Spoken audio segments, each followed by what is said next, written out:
नमस्कार दोस्तों, स्वागत करता हूं मैं सीएर सेंटर दिल्ली पे।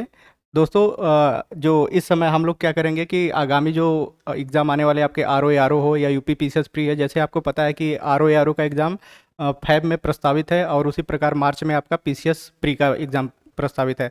तो उस श्रृंखला में हम देखेंगे कि जितने पीवाईक्यू है, पीवाईक्यू पे एक पकड़ बनाने के लिए सबसे अच्छा है कि हम उसके ऑप्शनों को देखेंगे और देखेंगे कि एग्ज़ाम में कहाँ से एग्जामिनर सवाल उठाता है। जिस प्रकार हम आईने में देखते हैं तो हमारी प्रतिछाया बनती है, उसी प्रकार पीवाईक्यू क्या है कि एक एग्जामिनर एग्ज़ाम की प्रतिछाया बनाती है कि एग्जामिनर कहाँ से कौन से सवाल उठा रहा है, कौन सा सवाल, कौन सा टॉपिक इम्पॉर्टेंट है।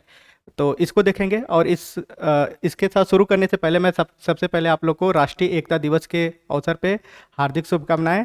31 अक्टूबर को सरदार वल्लभ भाई पटेल के याद में राष्ट्रीय एकता दिवस मनाई जाती है। तो आइए शुरू करते हैं अपना पहला चैप्टर। शुरू करने से पहले मैं बता दूं कि ये जो चैप्टर हमारा होगा, हम राष्ट्रपति से शुरू करेंगे। राष्ट्रपति पढ़ेंगे, उपराष्ट्रपति पढ़ेंगे, केंद्रीय मंत्रिपरिषद पढ़ेंगे। इस प्रकार हम चलते चलेंगे। फिर लास्ट में आके हम जो इम्पोर्टेंट टॉपिक है, जहाँ से हमेशा पीवाईक्यू में प्रश्न आए हुए हैं और जहाँ से ज़्यादा आने की संभावना है, उसको देखते हुए हम शुरू करेंगे। तो सबसे पहले बात आती है राष्ट्रपति की। तो आपको पता होना चाहिए कि राष्ट्रपति का जो ये है, ये किस भाग में है। तो इसको भाग 5 में दिया गया है और इससे संबंधित जो आर्टिकल हैं, तो आर्टिकल इससे संबंधित कितने हो जाएंगे? आर्टिकल हो जाएंगे 52 से 62 के बीच में। और आर्टिकल इससे संबंधित है, इसमें हम देखेंगे कि किस प्रकार से राष्ट्रपति से संबंधित प्रश्न अब तक बने। तो चलिए सबसे पहले हम ये जो कुछ थ्योरी दिया है, थ्योरी को हम इग्नोर करते हुए चलते हैं इसके प्रश्नों पे और प्रश्नों को सॉल्व करने का एक टेक्निक देखते हैं कि प्रश्न को कैसे सॉल्व किया जाता है।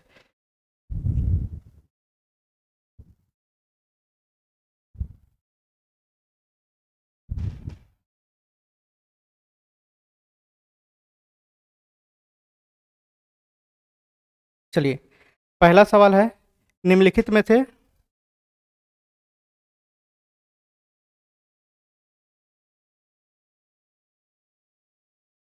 चलिए, ये मेरा दूसरा दिन है स्टूडियो में, तो थोड़ा इधर उधर हो सकता है, उसको आप लोग इग्नोर करिएगा और डायरेक्ट सवाल पे आते हैं। सवाल देखते हैं कैसे सॉल्व होता है। ल- पहला सवाल जो आप लोग का है कि निम्नलिखित में से भारतीय गणतंत्र का प्रमुख है। तो भारतीय गणतंत्र का प्रमुख कौन होता है? तो पहला ऑप्शन है आपका भारत का राष्ट्रपति, भारत का प्रधानमंत्री, मंत्रिमंडल, राजनीतिक प्रमुख, मंत्रिपरिषद सहित। तो भारतीय गणतंत्र का जो प्रमुख होता है वो कौन होता है? भारत का राष्ट्रपति। अब देखते हैं, भारत एक गणराज्य है, इसका तात्पर्य है कि भारत का राष्ट्राध्यक्ष निर्वाचित होगा, न कि वंशानुगत होगा।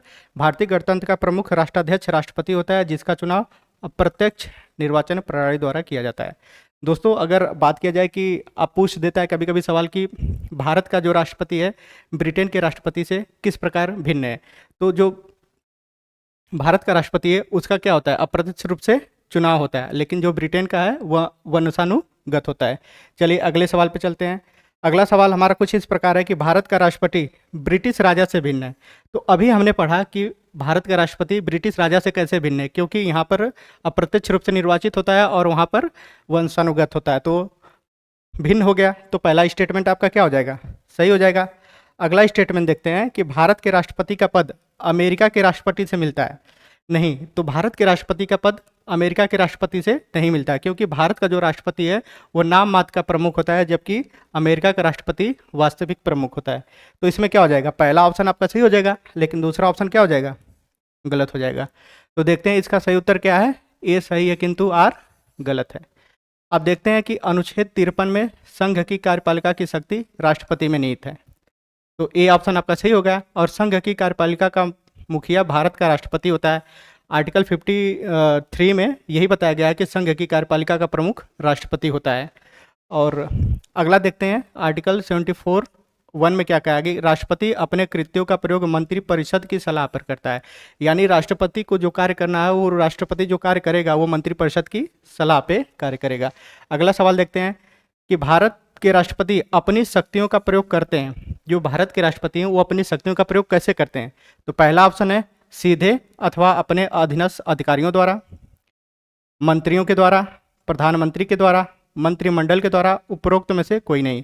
तो जब आप आर्टिकल 53 अभी हमने पढ़ा है कि राष्ट्रपति संघ की कार्यपालिका का प्रमुख होता है। लेकिन जब आप 51 53(1) पढ़ेंगे तो उसमें ये बताया जाता है कि राष्ट्रपति संघ की कार्यपालिका का प्रमुख होता है, जो संवैधानिक आधारों के आधार पर शक्ति का प्रयोग स्वयं या अपने अधीनस्थ अधिकारियों के माध्यम से करता है।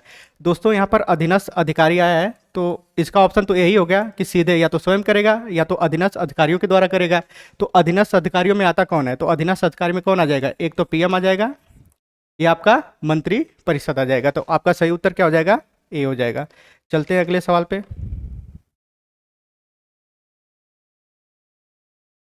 अगला सवाल है कि भारत का कार्यपालिकी कार्यपालिका अध्यक्ष कौन होता है? तो जो कार्यपालिका का अध्यक्ष कौन होगा? अभी हमने 53 में क्या पढ़ा कि कार्यपालिका अध्यक्ष या कार्यपालिका की शक्ति किस में निहित होती है? राष्ट्रपति में। तो सही उत्तर आपका क्या हो जाएगा? राष्ट्रपति। देखिए, आर्टिकल 51 53 बहुत इंपॉर्टेंट है, तो आपको 53 याद होना चाहिए। 53 53(1) 53(2). तो 53 क्या कहता है कि संघ की कार्यपालिका का प्रमुख कौन होगा? राष्ट्रपति होगा। 51 53(1) क्या कहता है कि संघ की कार्यपालिका शक्ति का प्रमुख राष्ट्रपति होगा। संविधान के अनुसार अनुसार वह अपने शक्ति का प्रयोग स्वयं या अपने अधीनस्थ अधिकारियों के माध्यम से करेगा। लेकिन 53(2) क्या कहता है? 53(2) ये कहता है कि जो राष्ट्रपति होगा वो तीनों सेनाओं का सर्वोच्च कमांडर होगा। तो यहाँ से मैंने आपको 53 से जितने आर्टिकल और उसके सब आर्टिकल थे इसको मैंने बता दिया। अब देखिए, इसका जो एक्सप्लेनेशन है वही जो हम लोग ऊपर पढ़े हैं वही है। और कार्यपालिका हेड कौन होता है? प्रेसिडेंट होता है। अगला सवाल पे चलते हैं। कहता है संविधान के निम्नलिखित अनुच्छेदों में से किस एक के अंतर्गत संघ कार्यपालिका शक्तियां राष्ट्रपति में निहित है? तो ये तो मुझे लगता है कि आप 5वीं 6वीं बार हो रहा है। ये क्या हो जाएगा? 53। अगले सवाल को देखते हैं कि भारतीय संविधान में समस्त कार्यपालिका शक्तियां निहित है। प्रधानमंत्री में, मंत्रिपरिषद में, राष्ट्रपति में, संसद में। तो इसका सही उत्तर क्या हो जाएगा? राष्ट्रपति में। चलिए अगला सवाल देखते हैं।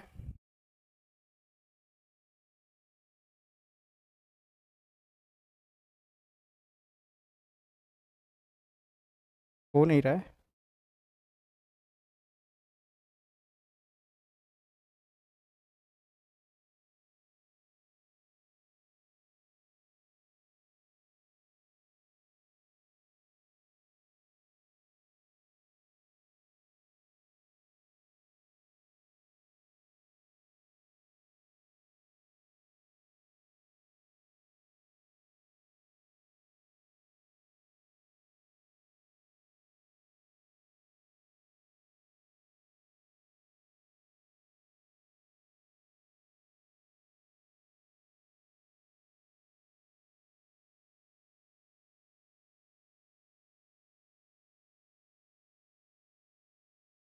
माफ़ करिएगा दोस्तों, थोड़ी सा टेक्निकल इशू आ गया था, अभी उतनी जानकारी है नहीं। तो चलिए आइए अब अपने अगले सवाल पे चलते हैं।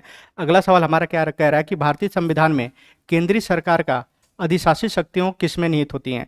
तो जो भारतीय संविधान में केंद्रीय सरकार की अधिशासी शक्तियाँ होती हैं वो किस में निहित होती हैं? तो आपके राष्ट्रपति में निहित होती हैं। चलिए अगला सवाल देखते हैं।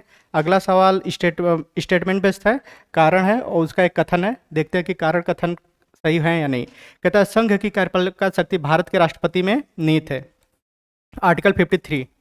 आर्टिकल 53 में हमने अभी पढ़ा है कि संघ की कार्यपालिका शक्ति किस में निहित है? राष्ट्रपति में निहित है। अगला जो उसका कारण क्या है कि कार्यपालिका शक्ति सरकार का व्यवसाय चलाने से संबंधित है। तो इसका क्या हो जाएगा? इसका हो जाएगा कि ये सही है कि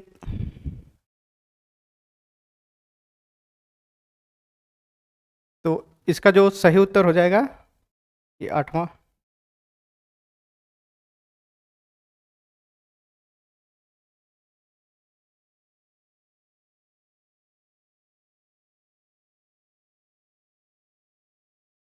नवे का बी हो जाएगा कि दोनों सत्य हैं लेकिन स्पष्टीकरण नहीं है।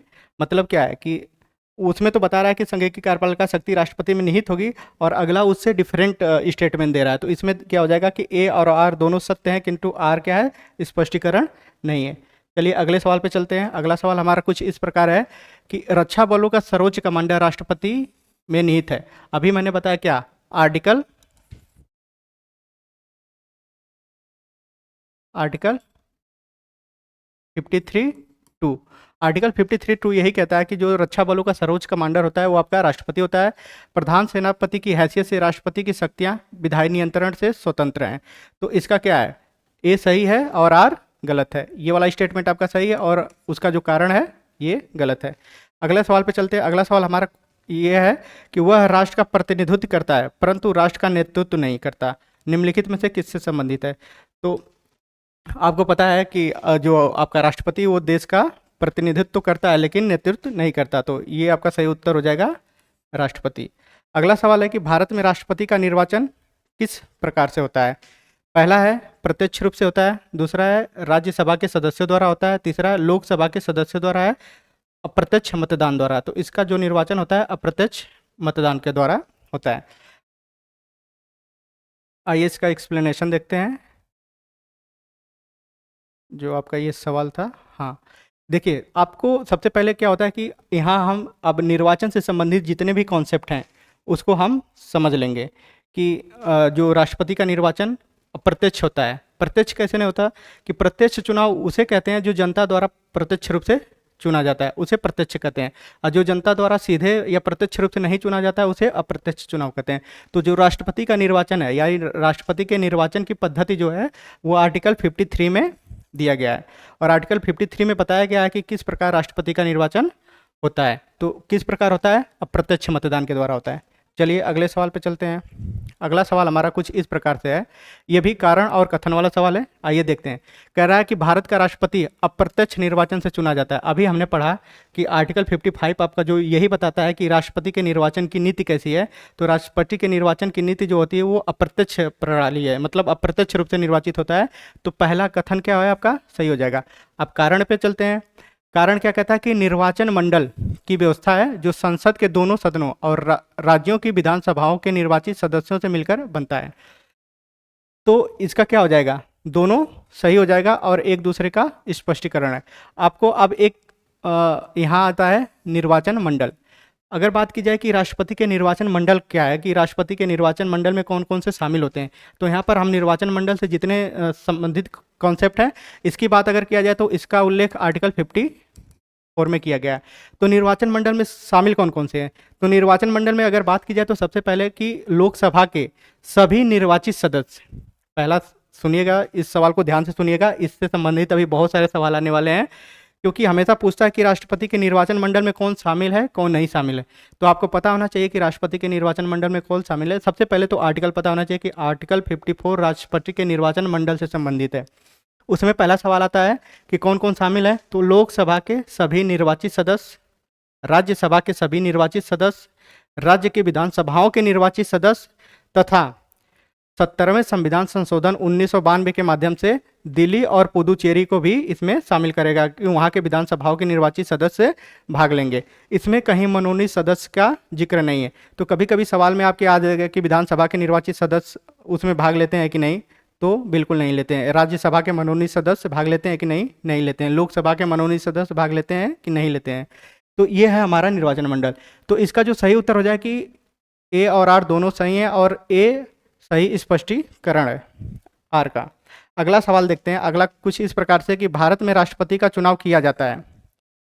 आर्टिकल 55 जैसे आपको पता होना चाहिए क्या है, प्रत्यक्ष निर्वाचन द्वारा, एकल हस्तांतरण मत प्रणाली द्वारा, अनुपातिक मत प्रणाली द्वारा और खुला बैलेट। ये भी नहीं है, प्रत्यक्ष निर्वाचन भी नहीं है, ये भी होता है और ये भी होता है। क्योंकि जब आप आर्टिकल 55 पढ़ेंगे तो उसमें पता चलेगा कि आर्टिकल 55 में क्या कहता है, एकल हस्तांतरण मत प्रणाली द्वारा होता है, अनुपातिक मत प्रणाली द्वारा और अप्रत्यक्ष रूप से उसका चुनाव होता है। उसके निर्वाचन की रीति जो आर्टिकल 55 में बताया गया कि राष्ट्रपति के निर्वाचन की रीति क्या होगी, तो उसमें यही सब रीति है।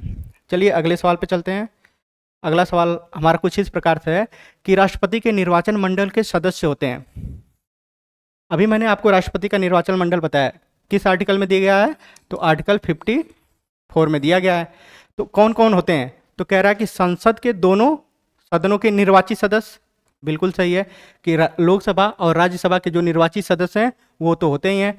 फिर कह है कि राज्य विधानमंडलों के निर्वाचित सदस्य।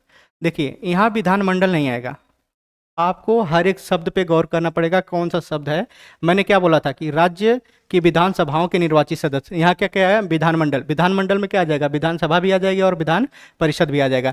तो आपको शब्दों पे गौर करना है। तो यहाँ विधानमंडल ना होके क्या, अगर विधानसभा रहता तो वो सही हो जाता। तो ये आपका सेकंड स्टेटमेंट क्या हो गया, गलत हो गया। अगला सवाल है कि राज्य की विधानसभाओं के निर्वाचित सदस्य, बिल्कुल मैंने आपको बताया था कि राज्य की विधानसभाओं के निर्वाचित सदस्य होंगे। अगला स्टेटमेंट है कि दिल्ली और पुदुचेरी विधानसभाओं के निर्वाचित सदस्य, ये भी आपका सही है, क्योंकि अभी मैंने आपको बताया था कि 70वें संविधान संशोधन जो 1992 में हुआ था, उसमें दिल्ली और पुदुचेरी को, दोनों को इसमें शामिल कर लिया गया था। तो आप देखिए, आपका दूसरा गलत है, तो ये भी कट जाएगा, ये भी कट जाएगा। सही उत्तर कौन सा हो जाएगा आपका, डी वाला, यानी 1, 3 और 4। चलिए अगले सवाल पे चलते हैं।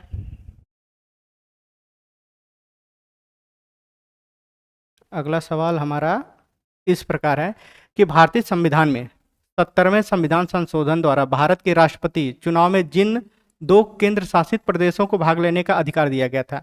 अब देखिए सवाल रिपीट कैसे हो रहे हैं। ये पूछा कब का है, RO ARO 2017 प्रीम पूछा गया है। तो क्या है, दिल्ली और चंडीगढ़, नहीं। दिल्ली दमन दीव, बिल्कुल नहीं। दिल्ली पुदुचेरी, बिल्कुल। मैंने आपको यही बताया था कि 70वें संविधान संशोधन 1992 में जो राष्ट्रपति के निर्वाचन मंडल होता है, उसमें 2 केंद्र शासित प्रदेशों को शामिल किया गया था। एक तो दिल्ली था, दूसरा पुदुचेरी था। तो मुझे लगता है कि आपको आर्टिकल 54 से जितने संबंधित जितने प्रश्न बन सकते थे, या राष्ट्रपति के निर्वाचन मंडल से जितने प्रश्न बन सकते हैं, या जितने भी प्रश्न बनेंगे, वो सब कॉन्सेप्ट आपको यहाँ पर क्लियर करा दिया गया है। अगले सवाल पे चलते हैं। अगला कह रहा है, निम्नलिखित में से कौन भारत के राष्ट्रपति के निर्वाचन हेतु निर्वाचक गण में सम्मिलित नहीं है। अब क्या है कि अगर अभी हमको पता है कि राष्ट्रपति के निर्वाचन में कौन कौन शामिल है, तो राष्ट्रपति के निर्वाचन में कौन कौन शामिल नहीं होता है, उस पर देखते हैं। कह रहा है लोकसभा के निर्वाचित सदस्य, मैंने आपको बताया था, तो ये क्या हो जाएगा, ये तो शामिल होंगे। पूछा क्या है, नहीं है। इस पर भी आपको ध्यान दे रहा है कि सवाल में पूछ क्या रहा है। इस पर जब नहीं पूछे तो आपको वहाँ पर विशेष ध्यान देने की जरूरत है। अगला सवाल है कि राज्यसभा के निर्वाचित सदस्य, बिल्कुल ये तो भाग लेंगे। राज्यों की विधानसभाओं के निर्वाचित सदस्य, बिल्कुल ये भाग लेंगे। राज्यों की विधान परिषदों के निर्वाचित सदस्य, यहाँ क्या है, विधान परिषद। तो मैंने आपको बताया था कि विधान परिषद के जो निर्वाचित सदस्य हैं वो इसमें भाग नहीं लेंगे, यानी ये तो सही है, लेकिन ये क्या है, गलत है। तो इसमें पूछा था कौन सम्मिलित नहीं है, तो आपका डी हो जाएगा। अगर आपसे यही सवाल पूछ देता कि राज्यसभा के सभी सदस्य, तो भी स्टेटमेंट क्या हो जाता है, गलत हो जाता है। पूछ देता है लोकसभा के सभी सदस्य, तो भी क्या हो जाता है, गलत हो जाता है। क्योंकि आपको एक बात ध्यान में रखनी है कि जितने भी मनोनीत सदस्य होंगे वो लोग राष्ट्रपति के निर्वाचन में भाग नहीं लेंगे। अगला सवाल देखते हैं। अगला सवाल हमारा कुछ इस प्रकार है, निम्नलिखित में से कौन राष्ट्रपति के निर्वाचन हेतु निर्वाचक गण के सदस्य हैं, नीचे दिए कूट से सही उत्तर चुनिए। अब देखिए जो निर्वाचन मंडल होता है राष्ट्रपति का, उससे लगभग हम लोग 8-10 सवाल कर चुके हैं। अब फिर उसी पे बेस्ड है। ये कब पूछ रहा है, ये यूपी PCS मेंस 2012 में पूछा है, जब ऑब्जेक्टिव होता था उस समय का सवाल है। क्या पहला स्टेटमेंट क्या है कि संसद के दोनों सदनों के सभी सदस्य, आपको शब्दों पे बहुत ध्यान देना है, सभी सदस्य नहीं, मैंने क्या बोला था, केवल निर्वाचित सदस्य। तो पहला क्या है, सही उत्तर चुनना है, तो पहला आपका ऑप्शन गलत हो जाएगा क्योंकि सभी सदस्य दे दिया।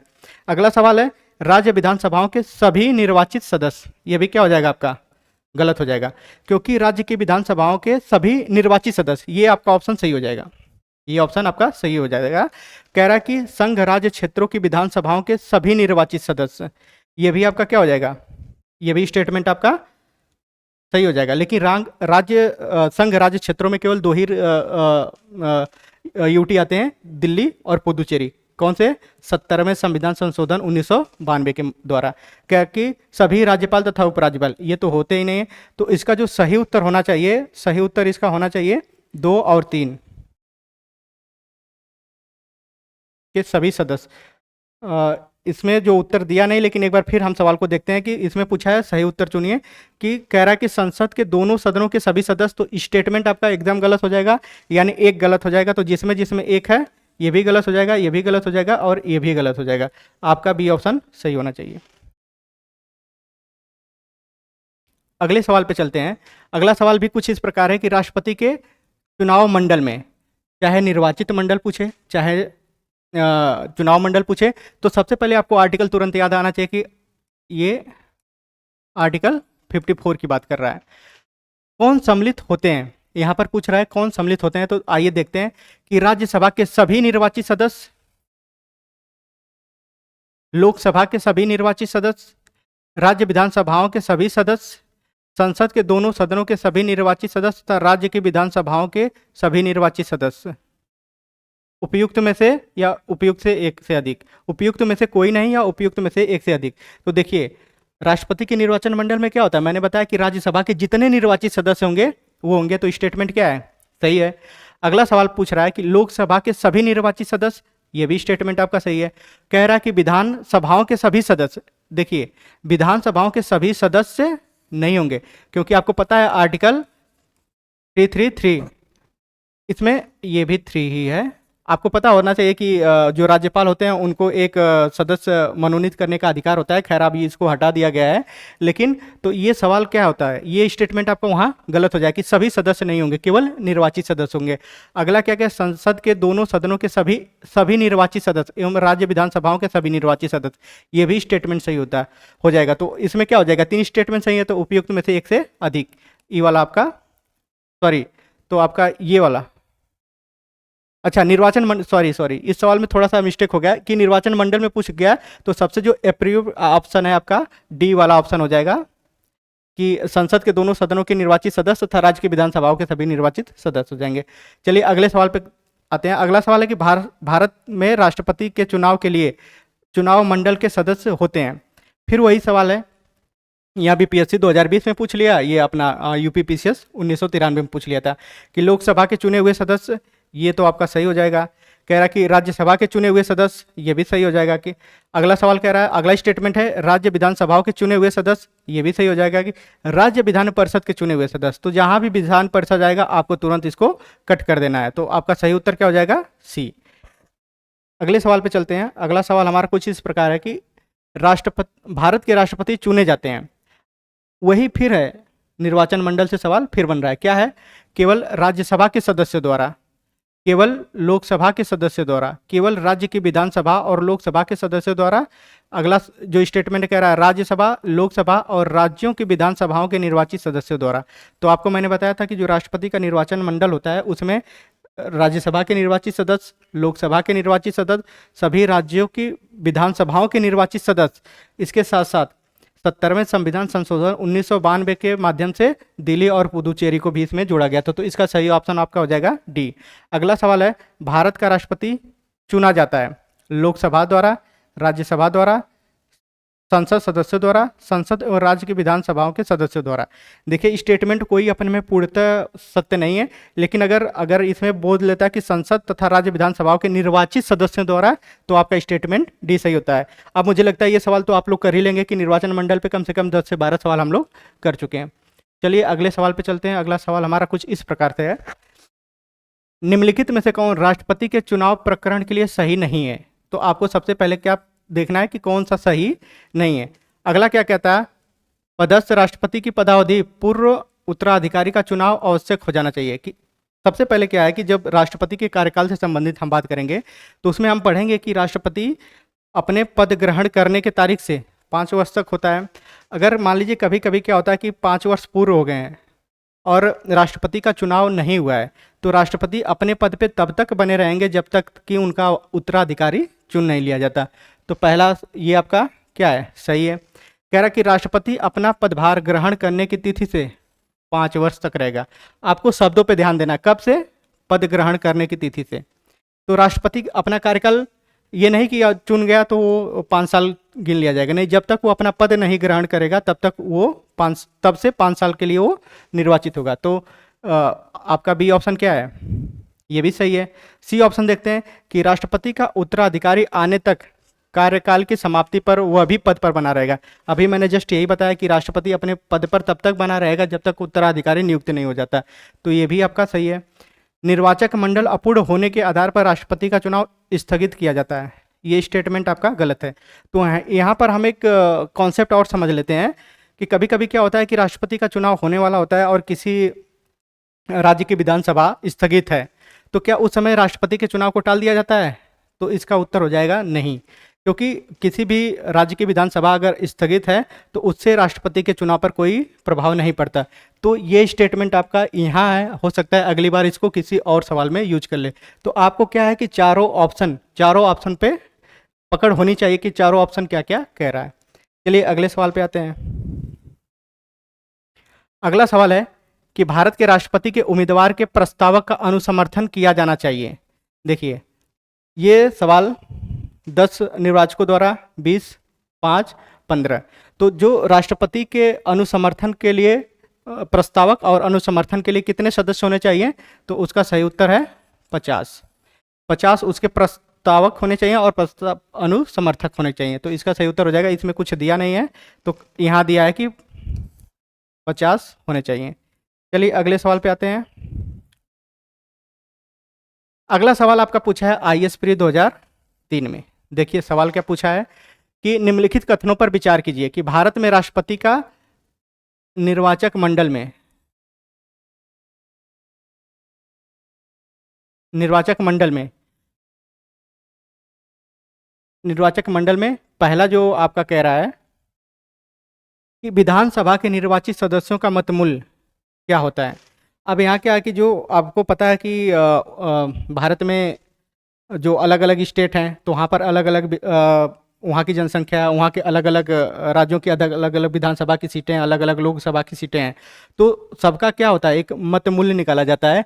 तो कह रहा है कि विधानसभा में निर्वाचित सदस्यों का मत मूल्य निकाला कैसे जाता है, तो उसका एक फार्मूला दिया गया है। फार्मूला क्या है कि राज्य की जनसंख्या और राज्य की विधानसभाओं में निर्वाचित सदस्यों की संख्या इंटू 100। देखिए, आपको जो ये सही फार्मूला है कि किसी भी विधायक का अगर मतमूल्य निकालना है, तो उसमें क्या होगी कि राज्य की जनसंख्या, राज्य की विधानसभाओं के निर्वाचित सदस्य इंटू जो 100 है ना, तो यहाँ पर 100 ना होकर कितना हो जाएगा, 1000 हो जाएगा, मतलब 1000 हो जाएगा। तो यहाँ देखिए क्या है कि यहाँ 100 दे दिया है, तो ये स्टेटमेंट क्या हो जाएगा, अपने आप में गलत हो जाएगा। अगला सवाल देखते हैं। एक निर्वाचित संसद के सदस्य का मतमूल्य क्या होता है कि सभी निर्वाचित विधानसभा सदस्यों के मतमूल्य का मान और निर्वाचित संसद के सदस्य, तो ये आपका सही हो जाएगा। आखिरी चुनाव में 5000 मतदाता थे, तो ये स्टेटमेंट गलत है, ये स्टेटमेंट आपका गलत है। तो सही कौन सा है, आपका बी वाला, यानी ये वाला स्टेटमेंट आपका सही हो जाएगा। आप लोग को ये ध्यान में रखना है कि वहाँ डिजिट से थोड़ा सा छेड़छाड़ किया गया था। वहाँ जहाँ 1000 होना चाहिए वहाँ 100 दे दिया गया था। तो आपको ये याद रखना है, ये आगे भी एग्जाम पूछ सकता है, क्योंकि आईएएस 2003 में, आईएएस का जो प्री एग्जाम हुआ था 2003 में, उसको पूछा गया था। तो यहाँ से आपको ये भी पता हो जाएगा कि विधानसभा के निर्वाचित सदस्य का मतमूल्य कैसे निकाला जाता है और एक निर्वाचित संसद का मतमूल्य कैसे निकाला जाता है। चलिए अगले सवाल पे आते हैं। अगला सवाल है कि भारत के राष्ट्रपति के निर्वाचन के संदर्भ में निम्नलिखित कथनों पर विचार कीजिए कि राष्ट्रपति के निर्वाचन के संबंध में कौन से कुछ कथन दिए गए हैं, उसमें हमें ध्यान देना है कि प्रत्येक एमएलए के वोट का मूल्य अलग अलग राज्यों में अलग अलग होता है। स्टेटमेंट क्या है, बिल्कुल सही है कि अगर मान लीजिए कि उत्तर प्रदेश की पॉपुलेशन बहुत ज़्यादा है, उत्तर प्रदेश में विधानसभा की सीटें भी बहुत अधिक हैं, वहीं कंपेयर कर ले आप गोवा के राज्यों से, तो गोवा के पॉपुलेशन भी कम है, वहाँ की विधानसभा की सीट है। तो दोनों राज्यों के विधायकों का मतमूल्य सेम कैसे हो सकता है, नहीं हो सकता है। तो दोनों राज्यों के विधायकों का मतमूल्य क्या होगा, अलग अलग है। तो स्टेटमेंट आप क्या है, सही है। फिर कह रहा है कि लोकसभा के सदस्यों का वोट का मूल्य राज्यसभा के सदस्यों के वोट के मूल्य से अधिक होता है। ये स्टेटमेंट आपका गलत हो जाएगा, क्योंकि आपको पता होना चाहिए कि लोकसभा के सदस्यों के वोट का मूल्य राज्यसभा के सदस्यों के मूल्य से अधिक होता है। ये स्टेटमेंट गलत हो जाएगा, क्योंकि संसद के सभी सदस्यों का मत मूल्य क्या होना चाहिए, बराबर होना चाहिए। तो इसमें आपका एक सही हो जाएगा। और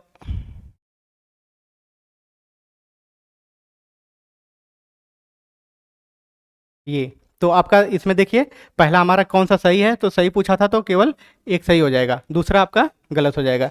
चलिए अगले सवाल पे चलते हैं।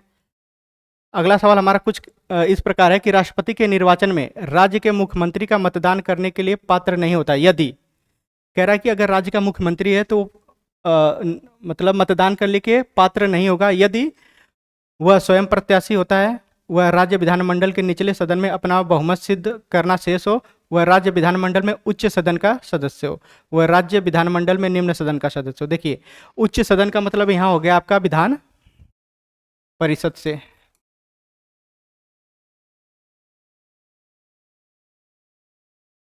तो तो हमने क्या पढ़ा था, जो राष्ट्रपति के निर्वाचक मंडल पढ़ा था उसमें क्या पढ़ा था कि कौन कौन नहीं वोट देता। तो जो विधानसभा के सदस्य होते हैं वो वोट नहीं देगा, अगर मुख्यमंत्री विधान परिषद का सदस्य होगा तो वोट कैसे देगा।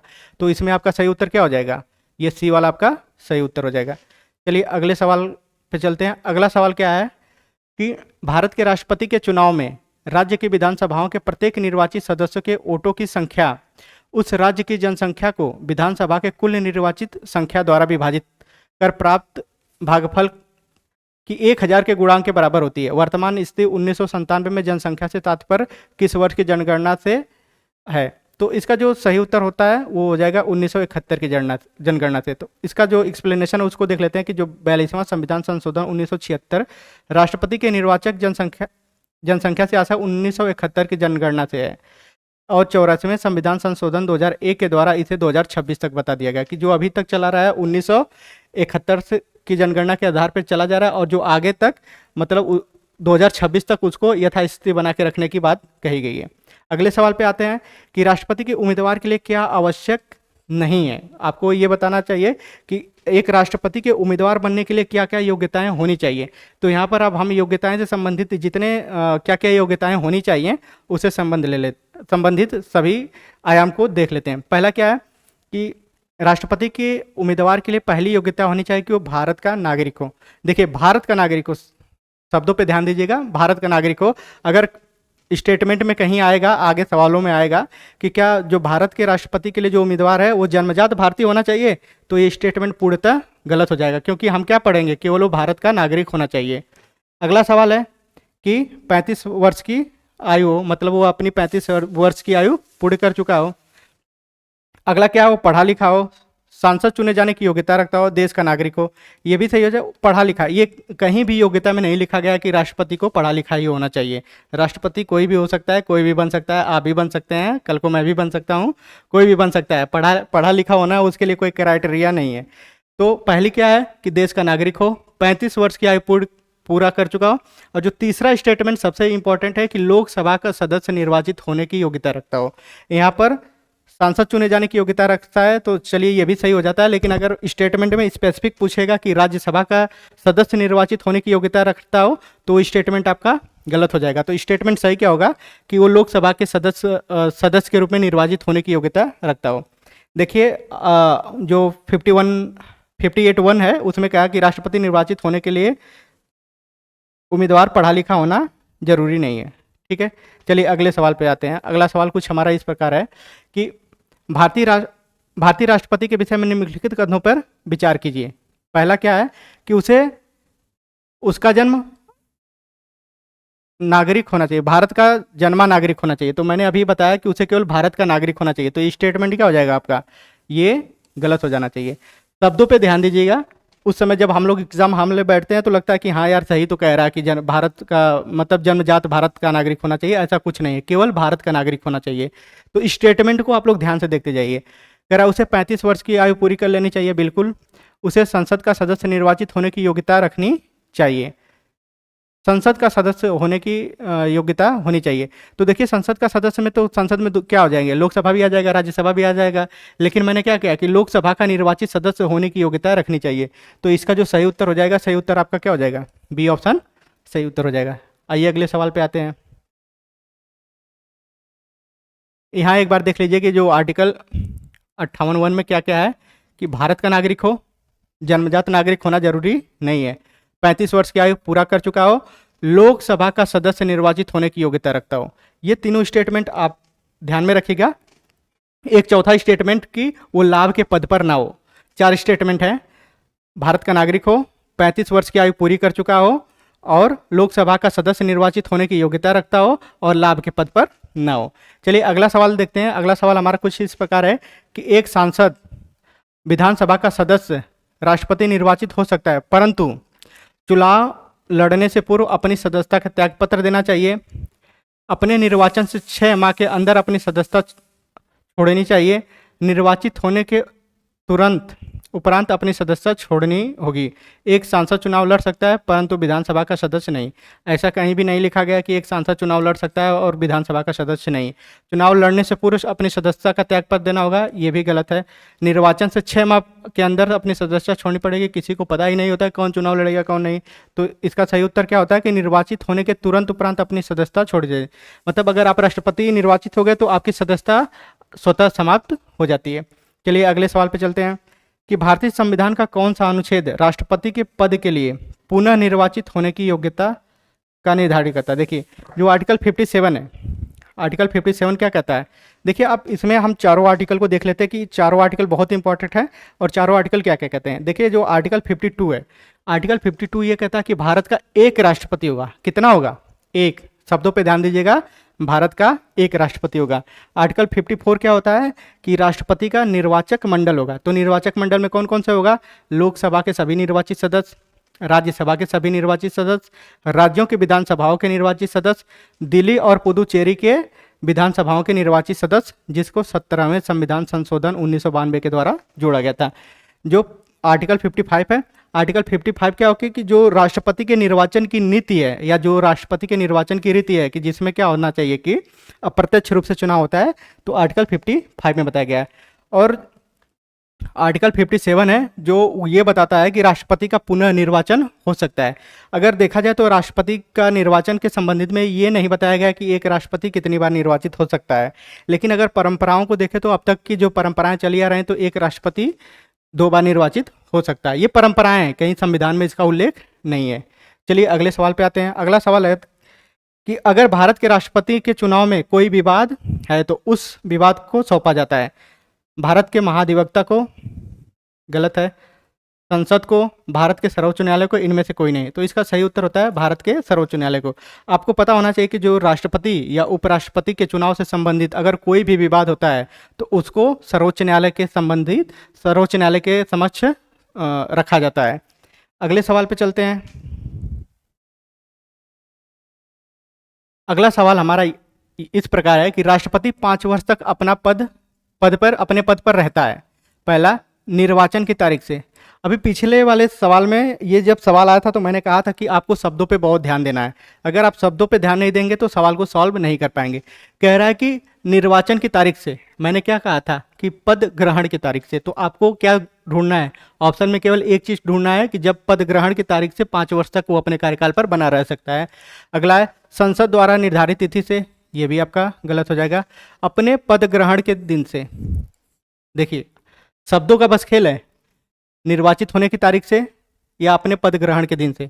तो अपने पद ग्रहण के दिन से 5 वर्ष तक अपने या निर्वाचन आयोग द्वारा घोषित तिथि से। तो ये भी आपका गलत हो जाएगा। सही उत्तर आपका हो जाएगा सी। आर्टिकल 56(1) के अनुसार राष्ट्रपति अपने पद ग्रहण के दिन से 5 वर्ष तक की अवधि पर बना रहता है।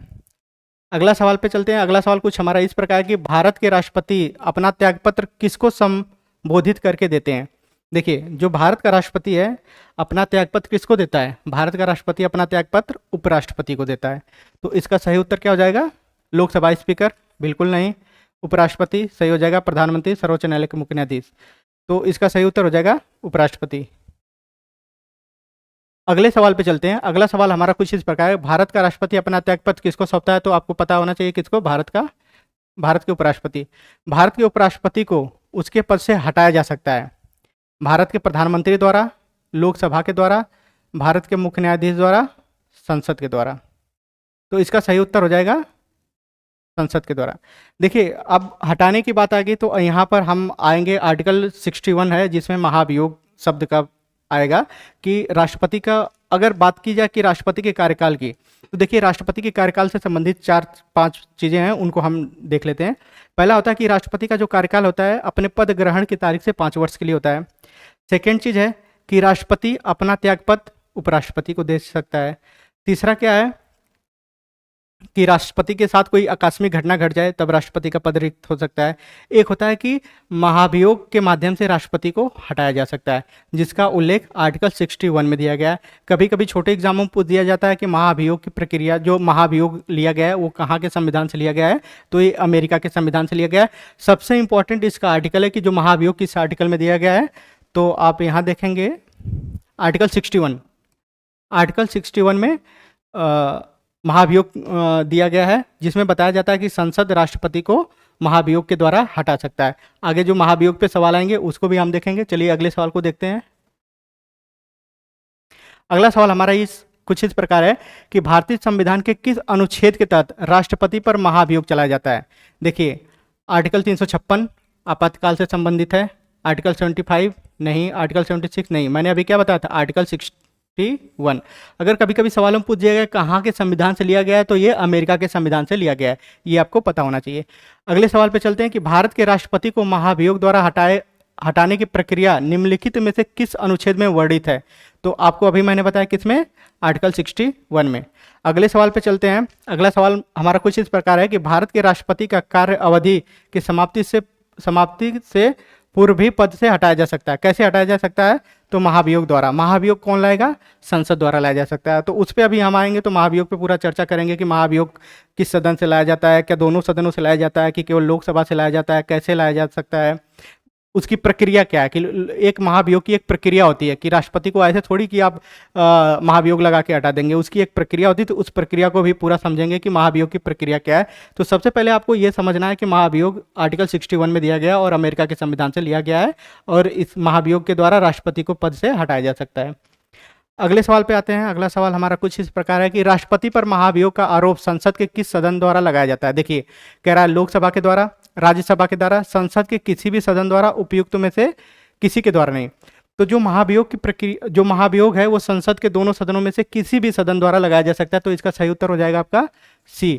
अब इसके एक्सप्लेनेशन को हम लोग देखते हैं। क्या कि राष्ट्रपति पर महाभियोग चलाने की प्रक्रिया का वर्णन अनुच्छेद 61 में दिया गया है, ये मैंने आप लोग को बता चुका हूं। राष्ट्रपति पर महाभियोग संसद का कोई भी सदन लगा सकता है। दूसरा सदन आरोप का जांच करेगा, और ठीक है। अब देखिए, महाभियोग की जो प्रक्रिया है उसको हम लोग एक बार पूरी तरह से समझ लेते हैं कि महाभियोग की प्रक्रिया क्या होती है। तो सबसे पहले पूछेगा कि महाभियोग का संबंध किस आर्टिकल से है, तो 61 से हो जाएगा।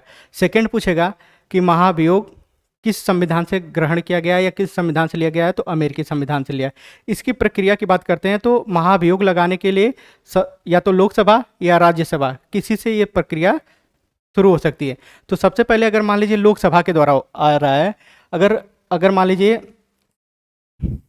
लोकसभा के द्वारा आ रहा है, तो लोकसभा में क्या होता है, मान लीजिए ये प्रेसिडेंट हो गया, ये लोकसभा हो गया, ये आपका राज्यसभा हो गया। तो अगर यहाँ क्या लोकसभा से लाएगा तो 1/4 सदस्यों के लिखित प्रस्ताव के माध्यम से लाएगा। अगर राज्यसभा द्वारा लाया जाएगा तो वहां भी क्या हो जाएगा, 1/4 लिखित सदस्यों के प्रस्ताव से लिया जाएगा। इसके बाद क्या हो जाएगा, महाभियोग लाने की प्रक्रिया से पूर्व क्या हो जाएगा, राष्ट्रपति को 14 दिन पूर्व क्या किया जाएगा, सूचित किया जाए। यहाँ भी क्या किया जाएगा कि 14 दिन पूर्व उसको सूचित किया जाएगा। इसके बाद क्या हो जाएगा, जब 14 दिन बाद उसको सूचित किया जाएगा तो राष्ट्रपति क्या हो सकता है कि अपने बचाव में स्वयं या अपने द्वारा नियुक्त अधिकारियों के माध्यम से अपना बचाव करेगा। अब मान लीजिए लोकसभा द्वारा लाया गया, तो लोकसभा में अगर प्रस्ताव पारित होता है तो लोकसभा की जो विशेष बहुमत यानी 2/3 मेजोरिटी से इसको पास किया जाएगा। फिर कहाँ जाएगा, राज्यसभा में। राज्यसभा में जाएगा तो राज्यसभा जो राष्ट्रपति पे लगाए गए आरोपों की जांच करेगी।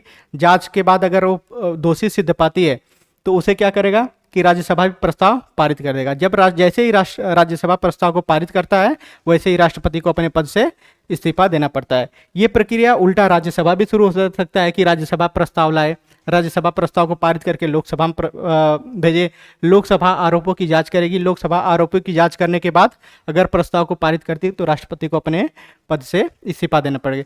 ये प्रस्ताव लाया कब जाता है कि मतलब राष्ट्रपति ऐसी कौन सी गलती कर देता है कि महाभियोग की प्रक्रिया लाई जाती है। तो इसके लिए संविधान में केवल एक शब्द को आपको याद रखना पड़ेगा कि संविधान के अतिक्रमण।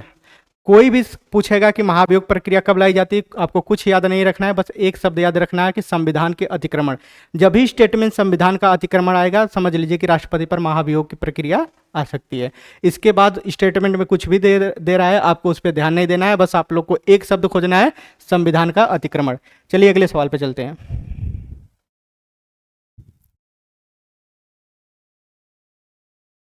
अगला सवाल ये सर बड़ा हो सकता है कुछ,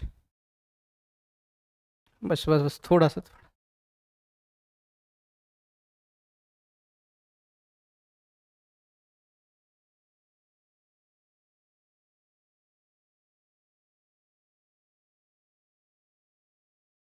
चलिए दोस्तों, ये मेरा थोड़ा सा अनुभव कम है तो थोड़ा इधर उधर हो जाएगा, लेकिन इसको आप लोग इग्नोर करिएगा, आप लोग पढ़ाई पे ध्यान दीजिएगा। अगला सवाल क्या करता है, निम्नलिखित में से भारत के राष्ट्रपति पर महाभियोग लगाने का अधिकार है। तो महाभियोग लगाने का अधिकार किसको है?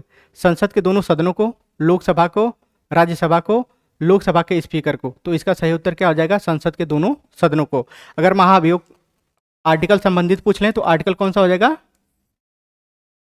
61। ठीक है, अब अगले सवाल पे देखते हैं। संविधान के उल्लंघन के आधार पर राष्ट्रपति के विरुद्ध किसके द्वारा महाभियोग लगाया जाता है? वही सवाल है। सवाल देखिए आप, देखिए महाभियोग से किस किस प्रकार से सवाल बन सकते हैं। टॉपिक वही है, लेकिन इसको कैसे कैसे घुमा के पूछ रहा है, कैसे कैसे प्रश्नों की फ्रेमिंग की जाती है। तो आपको टॉपिक के साथ साथ प्रश्नों की फ्रेमिंग को भी समझना आना चाहिए कि क्या क्या दिया है। पहला कि भारत के मुख्य न्यायाधीश द्वारा, बिल्कुल नहीं। भारत के उपराष्ट्रपति द्वारा, बिल्कुल नहीं। लोकसभा के अध्यक्ष द्वारा, ये भी नहीं। संसद के दोनों सदनों द्वारा। तो ये आपका सही उत्तर क्या हो जाएगा? संसद के दोनों सदनों द्वारा। अगले सवाल पे चलते हैं। अगला सवाल हमारा कुछ इस प्रकार है कि राष्ट्रपति, भारत के राष्ट्रपति पर महाभियोग चलाने के लिए कम से कम कितने देर पूर्व सूचना आवश्यक है? अभी जब मैंने बताया था कि आप किसी भी सदन, या तो लोकसभा या तो राज्यसभा, किसी भी सदन से अगर महाभियोग शुरू करते हैं, महाभियोग की प्रक्रिया को शुरू करते हैं, तो उसके 14 दिन पूर्व राष्ट्रपति को सूचना देना आवश्यक है। तो इसका सही उत्तर क्या है? 7 दिन, 14 दिन, 21 दिन, 30 दिन। तो आप लोग तुरंत क्या टिक करेंगे? 14 दिन। देखिए इसमें जो है एक्सप्लेनेशन में वही दिया गया। इसकी पीडीएफ आप लोग को CSC दिल्ली वाले टेलीग्राम चैनल पे उपलब्ध करा दिया जाएगा। इस वीडियो के बाद आप लोग एक बार पीडीएफ से देख लेंगे तो ये पूरा चैप्टर आप लोग का कंप्लीट रिवीजन हो जाएगा। अगले सवाल पे चलते हैं। अगला सवाल कुछ इस प्रकार है, निम्नलिखित में से कौन भारत के राष्ट्रपति के निर्वाचक गण का भाग तो है परंतु महाभियोग अधिकरण का भाग नहीं? देखिए अब कभी कभी क्या होता है कि सवाल पूछते हैं, जो महाभियोग की प्रक्रिया है उसको अर्ध न्यायिक प्रक्रिया कहा जाता है, कि जो महाभियोग की प्रक्रिया है वो अर्ध न्यायिक प्रक्रिया है। सबसे पहले हम समझते हैं कि अर्ध न्यायिक प्रक्रिया क्या है।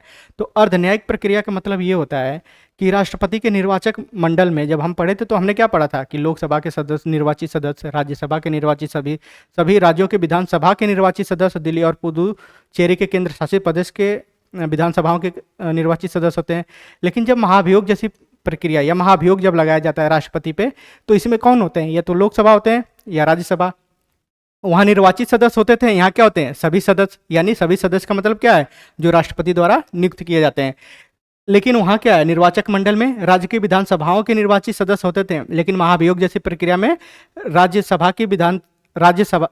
की विधानसभाओं के निर्वाचित सदस्य भाग नहीं लेते। इसलिए इसको क्या कहा जाता है? अर्धन्यायिक प्रक्रिया कहा जाता है। तो आप लोग को समझ में आ गया होगा कि अर्धन्यायिक प्रक्रिया क्या है। तो इसमें क्या था कि भारत के निर्वाचक भाग नहीं है। कौन सा उसका? महाभियोग की प्रक्रिया का भाग नहीं है। लोकसभा ये तो भाग है, राज्यसभा ये भी है, राज्यों की विधान परिषदें और राज्यों की विधानसभाएं। तो सही उत्तर क्या हो जाएगा? राज्यों की विधानसभाएं। अगर मैं टिक कर रहा हूं तो मैं, इसका मतलब ये है कि वो भाग हैं। कौन सा भाग नहीं है?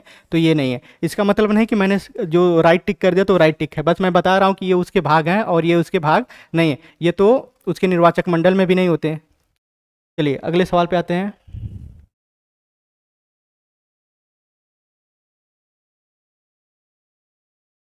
अगला सवाल हमारा कुछ इस प्रकार से है, भारत के राष्ट्रपति के महाभियोग की प्रक्रिया है अर्धन्यायिक प्रक्रिया है, कार्यपालिकी प्रक्रिया है, न्यायिक प्रक्रिया या विधायिक प्रक्रिया है? अभी मैंने आपको समझाया क्या कि जो भारत पे महाभियोग की प्रक्रिया है वह एक अर्धन्यायिक प्रक्रिया है। मैंने बताया अर्धन्यायिक प्रक्रिया कैसे है, तो मैंने बताया कि इसमें राज्य की विधानसभाओं के निर्वाचित सदस्य भाग नहीं लेते, जबकि उसके निर्वाचन में भाग लेते हैं। तो इसलिए इसको क्या कहा जाता है? अर्धन्यायिक प्रक्रिया। तो इसका सही उत्तर क्या हो जाएगा? अर्धन्यायिक प्रक्रिया। अगला सवाल है कि राष्ट्रपति का रिक्त स्थान भर लिया जाता है। देखिए या तो राष्ट्रपति का हो, लोकसभा का हो, पंचायत का, किसी का भी पद अगर रिक्त है तो उसको 6 महीने के अंदर क्या किया जाता है? भर लिया जाता है। तो इसका सही उत्तर क्या हो जाएगा? 6 मंथ। अगले सवाल पे आते हैं। अगला सवाल ये है कि पदासीन राष्ट्रपति की पदावधि की समाप्ति से भिन्न किसी कारण से उत्पन्न होने वाली रिक्त की दशा में रिक्त भरने के लिए निर्वाचन आवश्यक होना चाहिए। रिक्त होने की तिथि से 6 माह के भीतर, रिक्त की तिथि से 1 वर्ष के बाद, रिक्त की तिथि से 9 माह बाद, रिक्त की तिथि से 7 माह बाद। तो इसका जो सही उत्तर हो जाएगा ऑप्शन ये हो जाएगा कि कोई भी पद अगर रिक्त होता है तो उसको 6 माह के अंदर भर लिया जाना चाहिए। अगला सवाल है, सेम सवाल है, ये कहाँ पूछा था? UPPCS mains 2016। और यही सवाल पीवाईक्यू के आप इंपॉर्टेंस को देखे जाते जाइए कि जब आप सवाल को सॉल्व करिएगा तो उसके ईयर को देख लीजिएगा कि एक बार पूछा कहाँ कहाँ है। देखिए उसी सवाल को अलग लहजे में पूछा है 1998 में, फिर उसी सवाल को कॉन्सेप्ट वही है लेकिन भाषा को चेंज करके पूछा कब है, यूपीपीसीएस मेंस 2016 में। अगला सवाल क्या है कि राष्ट्रपति की मृत्यु, पदत्याग या हटाए जाने पर हुई रिक्त को भरने में समय सीमा क्या है, तो इसका भी सही उत्तर क्या हो जाएगा, 6 माह। सवाल वही, कॉन्सेप्ट वही, बस भाषा को तोड़ मड़ोड़ के इधर उधर पेश किया जा रहा है या फिर जैसे भी हो रहा है। ये भी सवाल सेम उसी पैटर्न पे है, इसको हम लोग स्किप करते हैं। अगला एमपीपीसीएस में है।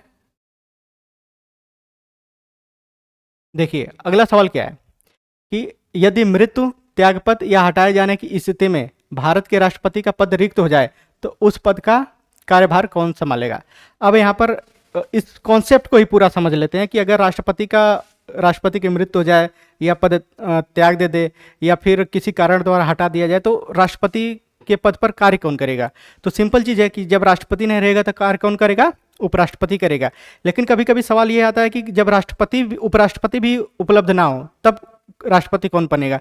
उस समय आता है कि सर्वोच्च न्यायालय का मुख्य न्यायाधीश उस राष्ट्रपति के पद के रूप में कार्य करेंगे। तो यहाँ से तीन टाइप के सवाल बन सकते हैं कि पहला कि राष्ट्रपति ना हो उपलब्ध तो कौन राष्ट्रपति रहेगा, उपराष्ट्रपति। अगर उपराष्ट्रपति भी उपलब्ध ना हो तो कौन रहेगा, सर्वोच्च न्यायालय का मुख्य न्यायाधीश। आइए सवाल को देखते हैं। तो इसका क्या हो जाएगा, प्रधानमंत्री बिल्कुल नहीं, सुप्रीम कोर्ट के मुख्य न्यायाधीश, उपराष्ट्रपति, उपयुक्त में से कोई नहीं। तो इसका सही उत्तर क्या हो जाएगा, उपराष्ट्रपति। अब देखिए आर्टिकल 56 जो है ये यही बता रहा है कि यदि राष्ट्रपति किसी कारण से उनका पद रिक्त हो जाता है तो उपराष्ट्रपति को राष्ट्रपति के रूप में कार्य करना पड़ेगा। अगला सवाल देखिए, ये सवाल कितनी बार पूछ चुका है। क्या पूछा है, यदि भारत के राष्ट्रपति का पद रिक्त हो जाए और कोई उपराष्ट्रपति ना हो तब निम्नलिखित में से कौन कार्यवाहक राष्ट्रपति के रूप में कार्य करेगा। सिंपल सवाल देखिएगा, कार्यवाहक राष्ट्रपति के रूप में कौन कार्य करेगा, जब राष्ट्रपति भी ना हो और उपराष्ट्रपति भी ना हो। तो इसका सही उत्तर हो जाएगा राज्यसभा का उपसभापति नहीं, भारत का महान्यायवादी, लोकसभा का अध्यक्ष, सर्वोच्च न्यायालय का मुख्य न्यायाधीश। तो इसका सही उत्तर क्या हो जाएगा, सर्वोच्च न्यायालय का न्यायाधीश। यानी इस टॉपिक से मतलब इस कॉन्सेप्ट से जितने सवाल बन सकते थे हम लोग अभी समझ लिया गया उस पर क्या क्या है। देखिए इस सवाल कितनी बार पूछा है, 2005 में पूछा है, 92 में पूछा है, 7 में पूछा है, 15 में पूछा है, 14 में पूछा है।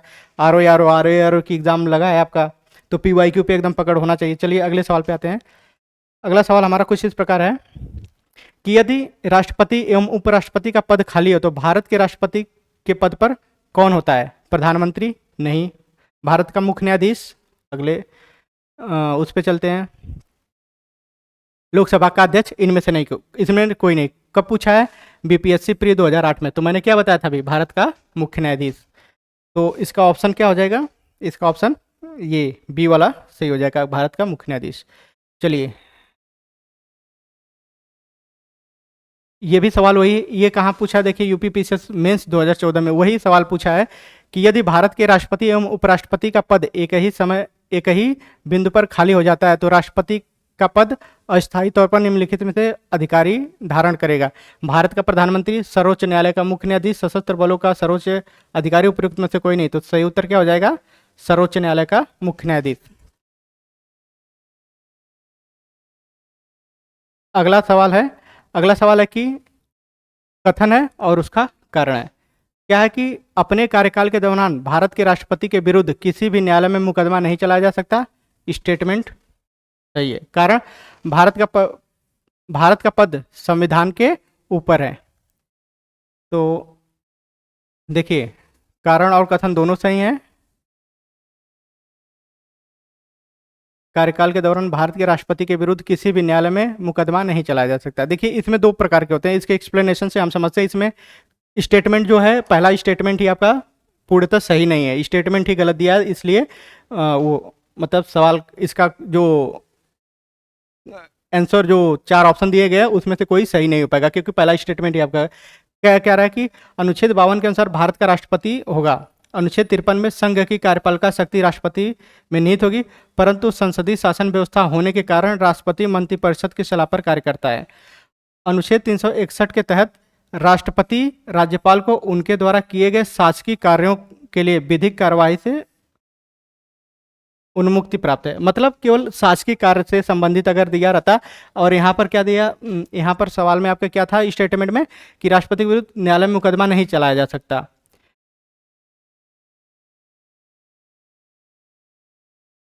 परंतु आर्टिकल 3614 के प्रावधान के तहत उनके व्यक्तिगत हैसियत के लिए किए गए कार्यों के संबंध में विरुद्ध दावा करने में दीवानी सिविल मुकदमा संबंधित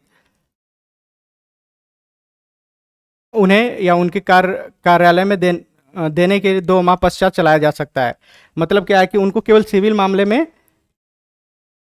उनको अपने शासकीय कार्यों के से संबंधित जितने मामले हैं, अगर उनसे संबंधित कोई है तो उस पर उनके पदवी के दौरान उनके ऊपर कोई न्यायालय में कोई मुकदमा नहीं चलाया जा सकता, लेकिन उनके व्यक्तिगत कारणों के कारण उनके ऊपर चलाया जा सकता है। तो इसमें कहा था कि किसी भी पद के दौरान किसी भी, लेकिन वहाँ पर अगर व्यक्तिगत आ जाता तो पहला आपका स्टेटमेंट सही हो जाता।